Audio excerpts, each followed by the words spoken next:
다양한 전문가의 시선으로 인천의 소식들을 진단하고 그 진실을 확인해보는 시간, 시사진단 팩트체크 이형국 기자입니다. 시사진단 팩트체크의 네 번째 시간, 오늘도 여러 인천의 소식 가운데 가장 이슈가 되고 있는 주제를 선정했습니다. 시사진단 팩트체크 네 번째 시간, 오늘의 주제입니다. 고통을 나누기 위한 상생의 물결이 함께 이겨내자는 따스한 기부 손길이 계속 이어지길 기대해봅니다. 시사진단 팩트체크 시작해보도록 하겠습니다. 시사진단 팩트체크의 네 번째 시간, 오늘은 이도영 소장님, 신규철 위원장님, 이정윤 기자님과 함께하겠습니다.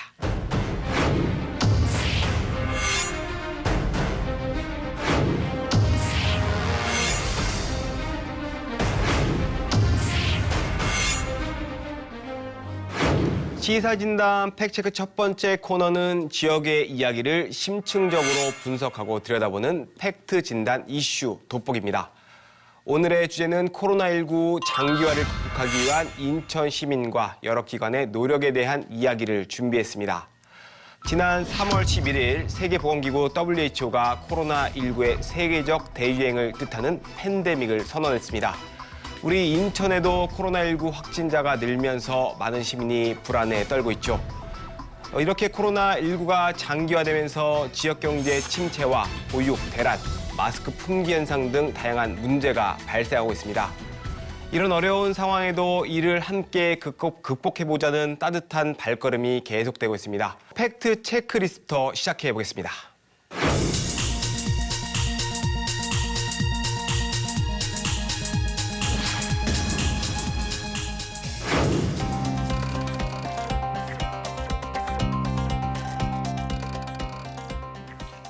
오늘 이슈 용어를 정리하는 팩트 체크리스트, 이정윤 기자님 체크해 주시죠. 네, 첫 번째 체크리스트는 바로 신천지 대응입니다.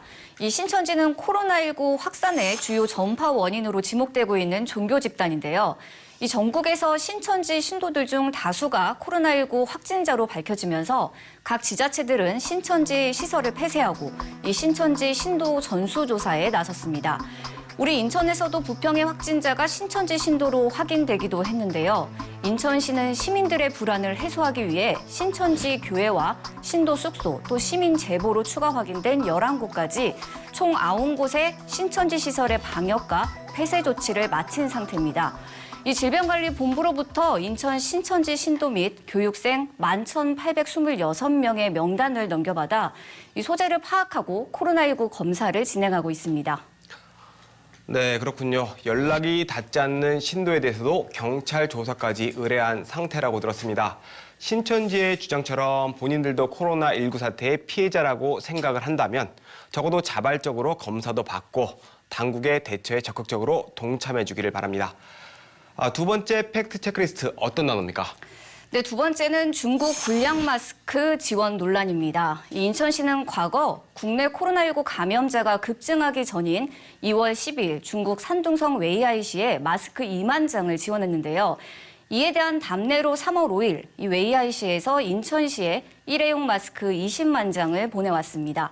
하지만 일부 언론에서 이 웨이하이시가 보내온 마스크가 불량 마스크라는 보도를 내보내면서 큰 논란이 일었는데요. 하지만 결론적으로 이는 가짜뉴스로 밝혀졌습니다. 이 박남춘 인천시장이 직접 한 방송사의 인터뷰를 통해 이를 적극적으로 해명했는데요. 언론에서 언급한 이 불합격 마스크는 입체 방호 마스크고 이번에 전달된 일반 마스크는 일회용 평면 마스크라고 설명했습니다. 받은 당일 인천시 보건환경연구원의 순도 시험을 확인한 결과 이 유해성 검사에서도 적합 판정을 받았다고 설명했습니다. 이정윤 기자님 감사합니다. 코로나19 사태 모두가 걱정하는 만큼 하루에도 정말 다양한 뉴스가 쏟아지고 있는데요. 불안감이 커지게 하는 이런 가짜 뉴스는 없어져야겠습니다. 지금부터는 인천의 코로나19로 인한 피해와 극복을 위한 여러 가지 움직임에 대해 이야기를 나눠보겠습니다. 먼저 신규철 위원장님, 코로나19로 인한 지역 상권의 피해가 정말 큽니다. 혹시 현장 상황은 어떤지, 극복 방안이 있는지 좀 말씀해 주시죠. 네. 최근에 외식업 중앙회에서 모니터링한 결과를 발표했는데요. 대구에서 지역 확산이 본격화되기 이전에는 약 한 20% 매출이 하락된 걸로 나타났고 그다음에 대구 확산, 지역 확산이 본격화된 다음부터는 무려 59.2%가 매출 하락된 걸로 나타났습니다. 뭐 인천은 한 44.7% 정도 나타났고요. 제가 오늘 방송 오기 전에 전통시장에서 의류 매장 아시는 분께 전화를 해봤더니 보통 이제 하루에 한 70만 원 정도 매출이 올라야 현상 유지가 되는데 지금은 한 20만 원 정도, 한 70% 급락했다고 그럽니다. 그래서 이제 최근에 인천시의 이제 대출 상담 건수가 3,375건이 굉장히 많이 들어왔죠.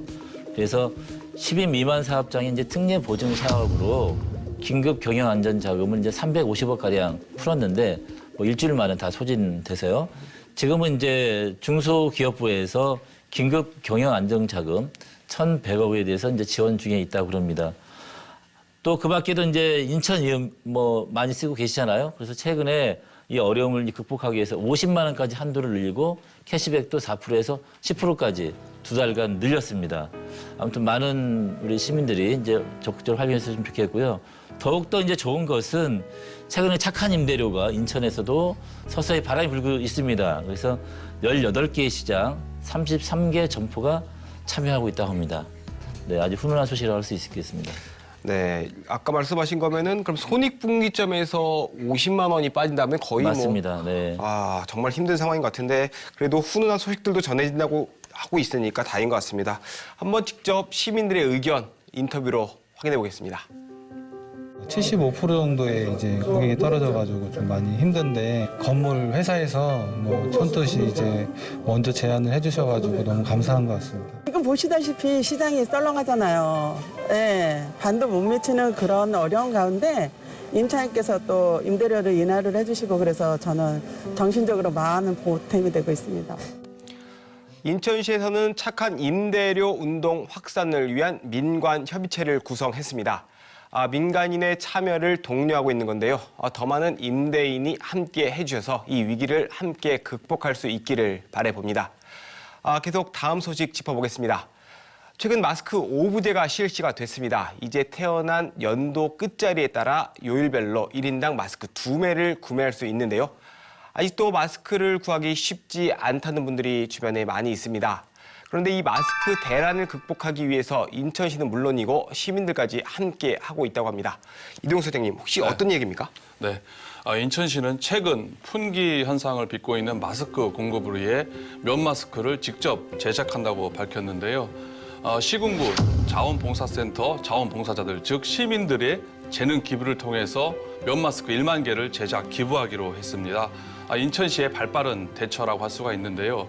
이외에도 마스크 수급 안정을 위해서 정부의 대처죠. 정책 기조에 따라서 방역 현장 근무자를 제외한 일상 업무 공직자들은 모두 면 마스크를 착용하기로 동참하기로 했습니다. 특히 인천시를 비롯해 각 구청에서 1인 약국, 고령 약국의 공무원 등 인력 지원을 하기로 한 것은 공적 마스크 오부제로 인한 일선 약사들의 과중한 업무 혼란을 방지할 뿐만 아니라 무엇보다 시민들에게 상당히 이제 불편함을 감수할 수 있다는 점에서 좋은 정책이라고 생각을 하고요. 최근 또 동구, 남동구 같은 경우는 이제 마스크 수급이 잘 안 된다 보니까 지금 기존의 방식으로 마스크 기초생활 수급권자라든지 취약계층, 노약자 아니면 장애인들에 대한 마스크가 지금 부족한 상태입니다. 직접 마스크 제작 내지는 유통업체를 찾아서 마스크 공급을 완료한 상태이기 때문에 스스로 이렇게 각각의 지자체들이 나름대로 선제적으로 노력하는 것도 상당히 잘 대처를 하고 있는 상황이라 할 수가 있습니다. 혹시 이정 기자 지난번에 제 듣기로는 직접 마스크를 직접 사러 구매를 갔는데 구매하지 못했다는 얘기를 들었어요. 구매하셨나요? 실제 약국마다 조금 차이는 있는데 저희 사무실 근처에 한번 약국을 실제 한번 가봤더니 그곳에서는 9시부터 이제 접수를 현장에서 받더라고요. 그러니까 줄에서는 이 불편함을 없애기 위해서 그렇게 했는데 한 9시 제가 50분 정도 가봤더니 이미 접수가 마감이 됐다고 하더라고요. 그래서 현재도 많이 구하기는 어려운 상황인 것 같습니다. 여전히 어려움이 계속되고 있군요. 그래도 이렇게 어려운 상황 속에서도 주민들을 위해서 직접 자원봉사를 하고 있다는 거는 정말 고마운 일인 것 같습니다. 이분들이 어떤 활동을 하고 있는지 영상으로 한번 확인해 보겠습니다.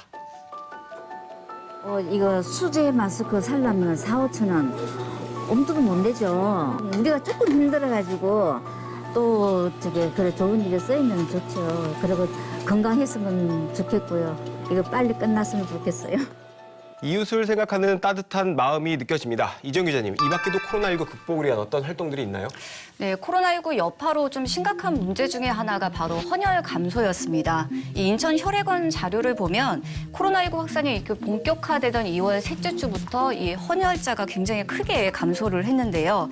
이 시민들이 바깥 활동을 아예 하지 않는 데다 이 많이 좀 모이는 장소 자체를 기피하다 보니까 헌혈자 수가 정말 많이 감소를 한 탓입니다. 이 혈액 수급에 어려움이 있다는 소식 언론 보도를 통해서 많이 보셨을 텐데 이런 사실이 알려지면서 단체 헌혈에 동참하는 이런 따뜻한 소식들이 많이 들려왔습니다. 일예로 이제 인천시 공무원들도 100명이 넘는 인원이 단체 헌혈에 좀 동참을 하기도 했고요. 또 코로나19 사태로 어느 때보다 좀 지금 힘든 사람들이 취약계층들입니다. 그래서 자원봉사자들이 외출을 하지 못하는 취약계층들을 위해서 직접 이 감염병 대응 세트라는 이 대응 세트를 1000개를 지원하기도 했는데요. 이 감염병 대응 세트에는 쌀과 비누 같은 생활용품뿐만 아니라 이 마스크와 영양제를 함께 담아서 전달하기도 했습니다. 이분들한테는 정말 큰 도움이 됐을 것 같고요. 또 인하대 학생들은 코로나 닥터라는 앱을 직접 개발해서 좀 화제가 되기도 했는데 이 확진자 위치 정보뿐만 아니라 선별 진료소, 또 확진자 이동 경로까지 확인할 수 있어서 굉장히 많은 시민들이 이용을 했습니다. 학생들은 이 서버 비용이 부담이 되지만 코로나19가 좀 진정될 때까지 이 앱을 계속 이용할 수 있도록 하겠다라고 밝히기도 했고요. 이 외에도 무료급식이 끊긴 취약계층들을 위해서 김치를 기부하기도 했고 면 마스크를 직접 만들어서 전달하는 이렇게 지역 곳곳에서 따뜻한 손길이 이어졌습니다. 모르는 사람들도 계실 것 같은데 이 대학생들이 만든 이 코로나 닥터라는 앱, 이건 어떤 건가요? 그러니까 쉽게 말해서 시민들이 꼭 알아야 될 정보들이 있다고 생각을 하시면 됩니다. 그러니까 애플리케이션에 그냥 앱을 깔면 확진자 위치 정보뿐만 아니라 뭐 선별 진료소, 그다음에 확진자 이동 경로, 가장 궁금해하는 사항이잖아요. 그런 것들을 한눈에 볼 수 있는 앱입니다. 학생들이 시민들을 위해서 이걸 직접 만들어서 무료로 서비스한다는 거는 정말 대단한 일 같습니다. 이런 선행들이 함께 전해지면서 우울했던 그 시민들도 힘이 좀 날 것 같습니다. 소장님, 또 어떤 노력들이 필요하다고 보십니까? 네, 코로나19 장기화로 인해서 시민들의 일상 생활에 있어서 상당한 불편함이 있는 것뿐만 아니라 또 경기 침체, 불황으로 자영업자, 영세 상인들의 피해가 지금 이만저만이 아닌 상황이라고 할 수가 있습니다. 특히 매출 감소는 개인 사업자들에게 직격탄이라고 할 수가 있는데요. 정부와 일선 지자체는 소상공인 임대료를 지원하거나 간이 과세자 기준을 완화를 하고 있는데요. 이외에도 재정 지원, 특히 코로나 특례 보증 대출 등 다양한 대책을 내놓고 있습니다. 하지만 아직도 이를 잘 모르는 상인이 많다는 점인데요. 홍보에 좀 보다 관심을 기울여야 할 것으로 보여지고요. 강력한 전염, 전파력 때문에 조심해야 하는 것은 맞긴 하지만 지나치게 과도한 불안은 좀 이 사태를 해결하는 데는 그다지 도움이 되지 않을 것이다. 차분하게 이성적으로 좀 대응을 하는 것이 좀 필요하다 이렇게 생각을 합니다. 도움이 필요한 지역 소상공인, 영세 상인들이 도움을 받을 수 있는 다양한 방법들을 알려야 한다. 또 시민들의 차분한 대응이 필요하다. 이런 이도영 소장님의 말씀이었습니다. 이정균 기자님의 의견은 어떻습니까? 네, 좀 전에 신규철 위원장님께서 이제 실제 이 통계 수치도 말씀을 해주셨는데 코로나19가 장기화되면서 지금 자영업자들과 소상공인들의 이 피해가 정말 큰데요. 저도 현장에 취재를 하러 다니다 보면 예상했던 것보다 정말 심각하구나 이렇게 느끼고 있습니다. 이 소비 절벽이라는 말이 나올 정도로 정말 직격탄을 맞은 건데요. 특히 최근에는 이 사회적 거리 두기 운동이 확산이 되면서 이 사람들이 모이는 자체, 그런 장소, 그러니까 각종 행사뿐만 아니라 모임이 아예 다 취소가 되고 있잖아요. 그렇다 보니까 식당 같은 경우에도 피해가 심각하고요. 이런 피해를 지원하기 위해서 지자체에서 다양한 지금 방안들을 강구는 하고 있습니다. 대표적으로 아까 말씀해 주셨는데 인천시 같은 경우는 경영안전자금, 이것도 지원을 하고 있고요. 특히 임대료 부담이 클 수밖에 없는 상인들한테는 이 임대료를 인하해주는 운동이 정말 필요한데 이게 지금 인천에서도 굉장히 많이 확산이 되고 있는 분위기거든요. 착한 임대료 운동도 지금 하고 있고 가장 중요한 건 이 얼어붙은 소비 심리를 좀 어떻게 되살리느냐 이거인 것 같은데 인천시가 이 소상공인들을 지원을 하고 지역 경제를 활성화시키기 위해서 인천 이음 카드를 꺼내들긴 했습니다. 그러니까 말씀하신 것처럼 캐시백을 진짜 처음으로 전 지역에서 지금 10%로 상향하긴 했는데 일단은 3월과 4월 이 2달 동안 한시적으로 지금 그렇게 진행을 하는 건데 당시 인천시에서 발표할 때 뭐라고 했냐면 정부가 지원이 가능하다면 이 기간을 조금 더 연장할 수도 있다 이렇게 밝히긴 했거든요. 그러니까 그 부분을 조금 더 기대해 봐도 좋을 것 같고요. 동구 같은 경우에는 뭐 자체 상품권을 특별 할인 판매하는 이런 행사도 하고 있는데 이렇게 지역 화폐 지원도 조금이나마 상인들에게는 도움이 될 것 같습니다. 사실 이 인천이음 캐시백 그 한도 관련해서는 저희가 이 팩트 체크에서도 한번 다뤄봤고 그 당시에 우리 신규철 위원장님 인터뷰가 사실은 저희가 방송으로 실렸었어요. 4%를 10%까지 늘리자 한시적으로라도 네. 이런 제안을 하셨고 실제로 이게 시 정책에 반영이 됐어요. 네. 지금 그걸 평가를 하신다면 네. 어떻게 만족하십니까? 뭐 잘 하긴 했는데 좀 더 적극적으로 나서야 된다. 왜냐하면 지금 굉장히 위기 상황이기 때문에 일단 이 위기를 극복하는 게 중요하다. 그래서 저는 지금 2개월이잖아요. 그 한도도 더 늘리고 기간도 늘려야 된다고 생각합니다. 그래서 정부에서 최근에 이제 4개월로 그 한도를 이제 늘려주는 기간을 4개월로 했기 때문에 최소한 4개월 내지 5개월로 인천시도 확대해야 되고 그다음에 이제 10% 한도도 지금 50만 원까지밖에 안 돼요. 그래서 요것도 좀 한 100만 원까지 10% 한도를 늘려라. 다만 이제 1억 위해서는 예산이 많이 들어가기 때문에 정부의 지금 추경이 좀 부족하지 않나라는 의견이 많거든요. 그래서 정부가 10%를 온전히 다 지원해줘야지만이 열악한 지자체 같은 경우는 발행할 수 있다. 그래서 정부 지원도 확대돼야 된다. 이렇게 생각됩니다. 근데 그렇게 하게 되면은 어쨌거나 그 국민의 세금으로 지원을 하게 되는 건데 네. 결국은 그렇게 퍼주기 하면 좀 문제 있는 거 아닌가요? 지금 그 긴급 재난 그 기본소득도 얘기하고 있는 마당입니다. 그렇기 때문에 지금이야말로 재정을 어디다 쓸 것이냐 그 우선순위에서 지금 민생과 경제를 살리는 데 집중해야 되지 않나 이렇게 생각됩니다. 네, 지금 상황이 워낙 급박하다 보니까 퍼주기 이런 거에서는 조금 다시 다른 생각을 좀 해봐야 된다라고 정리를 해보겠습니다. 자, 신규철 위원장님, 이 코로나19 극복을 위해서 또 어떤 것들이 필요하겠습니까? 먼저 이제 지자체 같은 경우 경기는 아무래도 이제 심리라고 얘기를 합니다. 그래서 이 코로나 사태를 극복할 수 있다는 그런 믿음을 줘야 되고 어떤 방역 당국의 신뢰를 형성하는 게 매우 중요하다고 생각되고요. 근데 아까 이정현 기자가 팩트 체크에서도 말씀하셨습니다만 이 가짜 뉴스가 굉장히 문제가 되거든요. 이런 공포심을 조장할 수 있기 때문에 가짜 뉴스에 대해서 적극적으로 대처를 해야 된다고 생각합니다. 그리고 이제 이런 것을 집행할 때 항상 그 사각지대가 발생할 수 있기 때문에 그런 것을 잘 살펴야 되고 그리고 이제 우리 시민들 같은 경우는 일단 우리 방역 당국이 잘하고 있습니다. 그걸 믿고 앞으로 이 사태가 천천히 회복이 되는 것이 하루아침에 되지 않습니다. 그렇기 때문에 마음을 차분히 가지시고 장기전의 태세를 두고 지금 잘하고 계신데 사회적 거리두기를 앞으로 한두 달은 더 해야 되겠다 이런 생각을 가지시면 좋겠습니다. 네, 신규철 위원장님은 사회적 거리두기를 좀 실천을 하고 가짜뉴스 방지책의 필요성에 대한 이야기도 좀 해주셨습니다. 의견 감사합니다. 최근 동구의 송림 6동 행정복지센터에 하나의 쇼핑백이 전달됐다고 합니다. 이 쇼핑백에는 보건용 마스크 24개와 약 35만 원이 들어있는 저금통 그리고 편지가 담겨 있었다고 하는데요. 편지에는 너무 적어서 부끄럽지만 어려운 이웃을 위해 써주면 감사하겠다. 더 열심히 살아서 다음에는 더 많이 기부하겠다. 이런 말이 적혀 있었다고 합니다. 작은 쇼핑백을 전달하고 사라진 익명의 모녀 얘기인데 그 작은 쇼핑백에는 이웃을 위한 큰 마음이 들어 있었습니다. 많은 시민이 코로나19 극복을 위해 다양한 행보를 펼치고 있습니다. 꼭 특별한 것이 아니어도 좋습니다. 사회적 거리두기, 손 씻기와 기침 내절 지키기 등 예방법을 실천하는 것도 코로나19 극복을 위한 노력입니다. 인천 시민 모두가 힘을 내셔서 코로나19 종식이 하루빨리 다가오길 기대해 봅니다.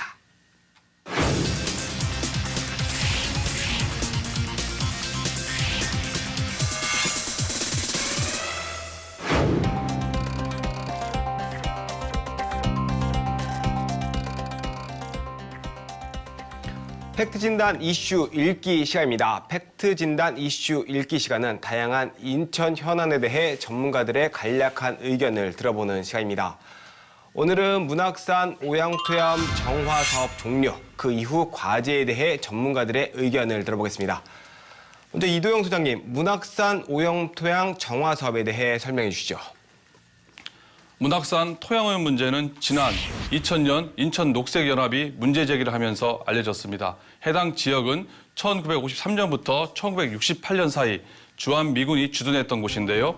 미군 유류 저장 시설에서 기름이 유출되면서 문학산 주변이 기름에 오염됐다는 사실이 알려지고 인천시 기초조사와 환경부 토지 오염 실태 조사 결과 이것이 공식 확인됐습니다. 2003년에는 연수구가 일부 부지에 정화 사업을 벌였지만 추후 오염 사실이 재차 확인되면서 인천시는 정부 주도하에 오염 정화가 이루어지도록 법 개정을 건의했고요. 이후 환경부는 인천시의 건의를 수용해 국비 115억 원을 들여 토양 정화 사업을 추진하게 됐습니다. 그리고 그 결과 지난 2월 벤젠과 톨루엔 등으로 오염됐던 약 8,200제곱미터 면적 정화 작업이 완료되면서 20년 만에 사업 완료라는 결실을 맺었습니다. 반가운 소식입니다. 미군으로부터 부지를 반환받을 당시 소파 반환 절차 등에는 환경 관련 협의가 없어서 이런 문제가 생겼던 것으로 알고 있습니다. 이 문학산 오염토양 정화 사업 과정에서 가장 쟁점이 됐던 부분, 그리고 이번 정화 사업 종료가 더욱 의미가 큰 이유는 무엇일지 이거를 오랫동안 취재했던 이재용 기자님과 얘기 나눠보겠습니다. 이거 어떤 의미가 있을까요? 네, 제가 그때 당시에 취재했던 기억이 생생한데 그때 12년도, 13년도에 저희가 2년 동안 이 문제를 취재를 했었는데 문제가 됐던 곳이 이 문학산 인근의 수인선 건설 현장하고 또 그때 당시에 아시안게임 사격 경기장 건설 현장이었거든요. 진짜 현장에 취재를 하려고 도착을 하면 메스껍고 이렇게 역겨운 냄새가 날 정도였고 이 고인물에서는 기름이 둥둥 떠다닐 정도로 정말 토양 오염이 심각했던 상황이었습니다. 근데 원래 이 공사를 하기 전에는 이 토양 오염에 대한 조사를 하도록 되어 있습니다. 그런데 취재를 해봤더니 이게 모두 엉터리였던 건데요. 이 조사 지점 자체를 두 곳 아니면 세 곳으로 굉장히 적게 하고 발암 물질이 기준치 이하로 나왔다 이렇게 보고를 하면서 공사가 진행이 됐던 거죠. 결국 취재가 시작되고 이제 공사가 일단 중단이 되긴 했었는데 당시에도 쟁점이 무엇이었냐면 이 누가 정화 작업을 할 것이냐 그리고 이 막대한 정화 비용을 누가 부담할 것이냐 이런 문제들이 많이 논란이 됐습니다. 이 환경단체에서는 지속적으로 이 문제를 제기를 했고 정부에 또 대책을 요구를 해왔고요. 다행히도 환경부가 이 개항 조사에 필요한 예산을 확보를 하면서 그리고 20년 만에 이제 정화 작업을 마친 거죠. 이 문학산 사례 같은 경우에는 시민사회단체 또 인천시 환경부가 같이 협력을 해서 정화 사업을 했다는 점이 굉장히 큰 의미가 있고요. 전국 최초로 정부 주도의 정화 사업 방식이 도입됐다는 점도 의미가 있다고 볼 수 있습니다. 네, 시민과 환경단체 그리고 인천시와 정부까지 민관이 함께 협력해서 토양 오염 문제를 해결한 좋은 사례이기 때문에 더 큰 의미가 있었던 거 아닌가 싶습니다. 문학산 오염토양 정화 사업은 끝났지만 문학산 오염토양과 비슷한 문제를 겪고 있는 부지들이 인천에도 많이 있습니다. 대표적으로 부평 미군기지가 하나가 있는데 이와 관련한 현재 상황은 어떤지 신규철 위원장님 말씀 들어볼까요? 네네. 지금 이제 그 오염을 정화할 처리 업체 선정이 완료됐고요. 그다음에 파일럿 테스트도 완료됐고 이제 실시 설계가 이제 다 완료가 됐습니다. 이제 지금 현재로는 이제 환경안전보호시설 및 이제 정화시설을 지금 설치하고 있고요. 7월까지 설치가 이제 완료가 되면 23개월 동안 이제 정화 작업이 시작되겠습니다. 사실 이제 여기에서 이제 두 가지 이제 이슈가 있는데요. 하나는 완벽한 정화를 해야 된다라고 하는 너무나 당연한 명제인데요. 그게 왜 중요하냐면 다이옥신에 대한 국내 첫 그 정화 사례거든요. 그러다 보니까 지금까지 개발된 기술이 없습니다.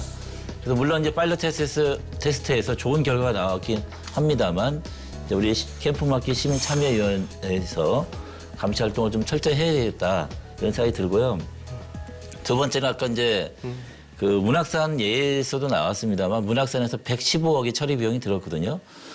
근데 여기는 이제 더 부지가 넓기 때문에 600억 이상이 들어가는 걸로 되어 있습니다. 현재는 이제 국방부가 부담하기로 했는데 이건 이제 환경 주권에 문제가 있다.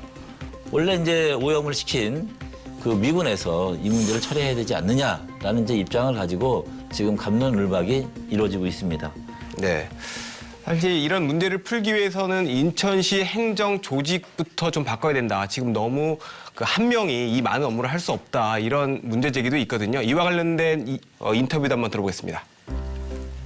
공장도 많고 그 군부대였던 것도 많고 그다음에 쓰레기를 묻었던 것도 많거든요. 여기가 다 오염됐다고 봐도 과언이 아닙니다. 미군 기지의 다이옥신 정화만으로도 사례가 없는 것을 하는 일이기 때문에 행정의 한 명으로는 이게 감당하기 어려운 조건입니다. 부평 미군기지 반환 부지의 토양 오염 사업에도 많은 의견들이 나오고 있습니다. 결과적으로 이런 문제들이 해결돼서 문학산 오염 토양 정화 사업과 같은 좋은 결과가 나와야 할 텐데 앞으로 올바른 해결책은 어떤 것이 있다고 보십니까, 이동 수장님? 저도 앞서 신 위원장님 의견하고 좀 비슷합니다. 미군이 부담해야 된다. 부평 미군기지, 즉 캠프마켓의 궁극적인 해결 방법은 미군이 정화 비용을 부담하는 거 아니겠습니까? 제가 알기로는 한 700억이 넘는 걸로 알고 있는데요. 막대한 비용을 오염 발생 원인자가 책임지는 게 뭐 당연한 거 아니겠습니까? 그게 원칙이라고 생각이 되고요. 하지만 미군은 뭐 부담은커녕 뭐 사과조차 하지 않는 상황입니다. 미국이 아무리 우리 대한민국의 우방국이라 하더라도 자신이 책임질 것은 책임지고 한국에 또 당당히 요구할 것은 요구하는 것이 바람직하다. 나는 이렇게 생각을 하고요. 최근 미국 트럼프 정부가 대폭 증액을 요구하면서 난항을 겪고 있지 않습니까?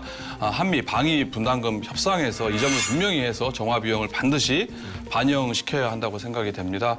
앞으로 이제 반환받게 될 나머지 미군 기지들이요. 지금 전체 한 80개 미군 기지 중에서 현재 22개 정도만 반환이 남아 있는 상황인데요. 앞으로 남은 반환 받을 미군 부지에 대한 선례를 남긴다는 점에 있어서도 이번 협상에서 반드시 이런 비용을 어느 정도 반영을 시켜야 된다. 저는 이렇게 생각을 합니다. 네, 중요한 얘기 같습니다. 문학산 오염을 정화하는데도 많은 비용이 들었고 행정적으로도 많은 지원이 있었기 때문에 가능했던 건데 이런 것들이 좀 필요하다라는 말씀 같고요. 이주영 기자님 의견 어떻습니까? 네, 현재 부평 미군 기지는 담벼락을 경계로 해서 안쪽과 바깥쪽 다 토양 오염이 된 상황이거든요. 근데 지금 말씀하신 것들은 지금 안쪽에 있는 토양을 오염하는 작업들이 지금 진행이 되고 있는데 먼저 안쪽을 진행을 하고 바깥쪽도 이제 뭐 동시에 진행을 할 것 같긴 한데요.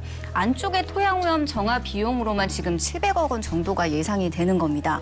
신규철 위원장께서도 잠깐 말씀을 해주셨는데 이번 다이옥신 정화 사업이 우리나라에서 처음이거든요. 그렇기 때문에 기준법도 없고 관련법도 없고 이제 기준이 없어서 테스트까지 진행을 한 거였는데 이 정화 사업의 핵심이 뭐냐면 토양의 온도를 올려서 이 다이옥신을 분리를 하는 겁니다.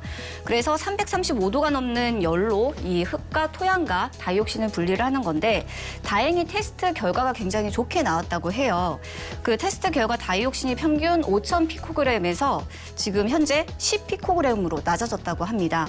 그래서 원래 목표를 100 피코그램으로 잡긴 했는데 굉장히 성과가 좋게 나왔다고 해서 지금 그런 상황이고 아마 6월부터는 본격적으로 정화 작업이 진행이 될 텐데 이 막대한 정화 비용을 주한 미군이 이 부담을 해야 된다. 이것도 굉장히 중요한 대목이고요.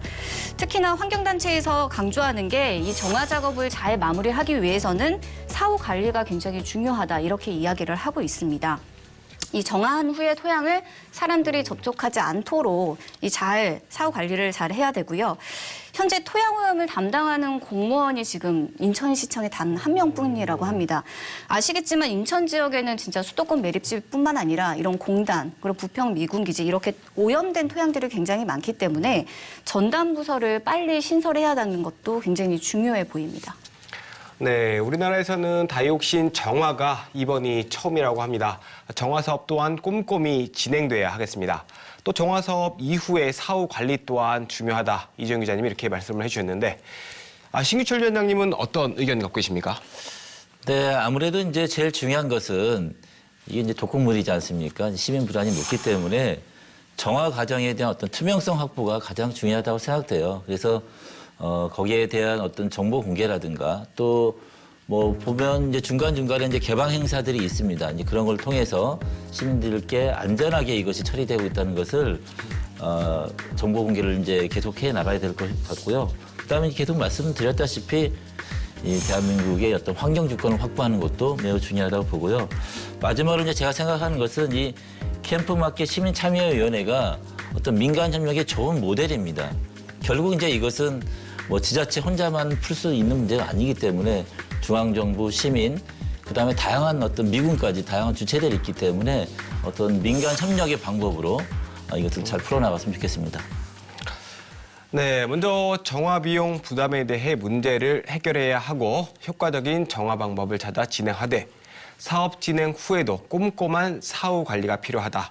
또 이 모든 문제 해결에 있어서 투명한 공개, 민관 협력이 이루어져야 한다. 이런 말씀인 것 같습니다. 문학산 토양 오염에 대한 정화 사업에는 20년이 걸렸습니다. 토양 오염 정화 사업에 이렇게 많은 시간이 걸리는 만큼 꼼꼼한 계획과 각 단체들의 협력을 통해 부평 미군기지 부지 또한 토양 오염 정화 사업이 좋은 선례가 되길 바라봅니다. 시사진단 팩트체크 이도영 소장님, 신규철 위원장님, 이정윤 기자님과 함께했습니다. 시사진단 팩트체크는 앞으로도 다양한 인천의 현안들을 전문가와 진단하고 함께 풀어나갈 예정입니다. 오늘 함께해 주신 여러분 감사합니다. 다음 시간에 뵙겠습니다.